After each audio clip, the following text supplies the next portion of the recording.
Engine start. Hello guys, welcome to my YouTube channel.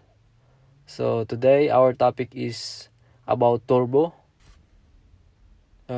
prevention of turbo. Okay, so pag galing tayo sa biyahe, mainit yung makina.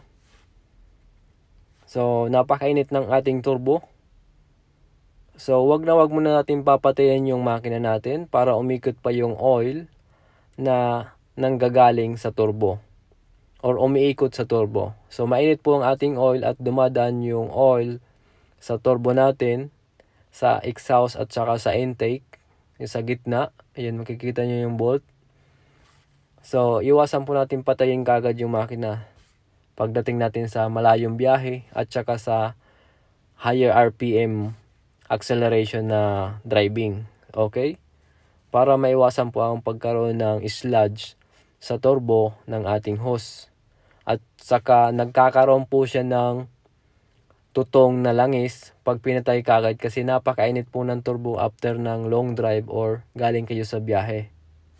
So para po maiwasan ang pagkasira ng inyong turbo, make sure na paandarin natin ng at least 3 minutes to 5 minutes ang ating makina bago patayin para ma-reach niya yung standard temperature. Okay?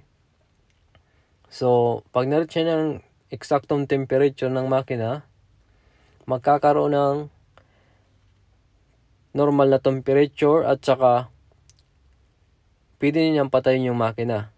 So, hindi na po magtututong or yung oil na umiikot po yung sa buong makina dumana po sa oil cooler. So, magiging malamig na po yan kasi hindi niya po ina-accelerate. Kasi nakaparking na po yung kotse habang umaandar. So, magiging siyang malamig na kaunti. Hindi siya napakainit kasi naka-idling at dumadaan sa mga oil cooler. Umiikot na yung engine oil sa buong system ng lubrication system. So, maiwasan ang pagkakaroon ng sludge sa turbo pag hindi nyo pinatay kaagad galing sa biyahe. So, iwasan po natin na patayin kagad ang ating makina pag mayroon kayong turbo pag galing kayo sa malayo. Para po maiwasan yung pagkasira ng ating turbo at saka makaminos tayo sa gastos. Mahal po kasi ang turbo. So, ang information pong ito ay base sa aking experience na naranasan at saka na mismong naranasan ng aking pagmamaneho ng kotse. So, hanggang dito lang po ang aking video. Sana po ay natutunan nyo may natutunan kayo sa aking video at saka huwag nyo kalimutan mag-subscribe sa channel ko para update ko sa mga panibago kong mga videos. Thank you very much.